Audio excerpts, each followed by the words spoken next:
La méthode agoniste est une excellente méthode pour initier les gens à l'hypertrophie.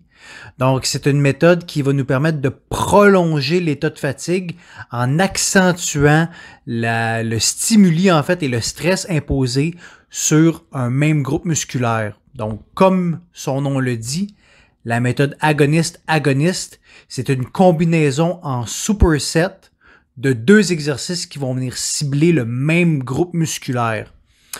Les deux exercices utilisés dans la méthode vont être des exercices qui sont aussi complexes un et l'autre, donc sans forcément en fait être du même niveau. Ils peuvent l'être par exemple, donc ça peut être deux exercices multijoints par exemple, mais les deux exercices, il n'y en aura pas un par exemple qui va être plus multijoint et l'autre plus isolatoire. Donc les deux peuvent être des mouvements soit primaires ou d'assistance qui vont avoir un même type d'impact en fait et qui va avoir un niveau de stress important imposé sur le muscle à l'effort.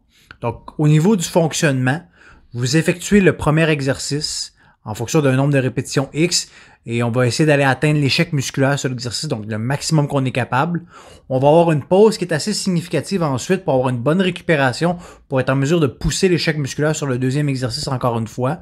Donc généralement les pauses vont être de 75 secondes à 120 secondes et on va alterner le deuxième exercice.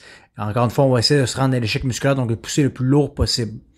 Donc, comme je mentionnais, les deux exercices peuvent être des exercices qui sont complexes et multijoints. Il n'y en a pas un qui est forcément isolatoire. Et le but, c'est vraiment d'imposer un stress qui est très important sur le groupe musculaire. Donc, c'est pour ça qu'on alloue une pause aussi longue entre chacun des exercices. Donc, un exemple classique qu'on pourrait avoir, ce serait par exemple flat bench press, 8 à 10 répétitions. On a une pause de 90 secondes et on va faire par exemple incline dumbbell press ou flat dumbbell press, 8 à 10 répétitions. Ensuite, on a 90 secondes et on va recommencer la série. Donc, c'est vraiment une méthode efficace pour stimuler l'hypertrophie et c'est une des premières méthodes qu'on va incorporer avec les gens qui débutent dans l'entraînement.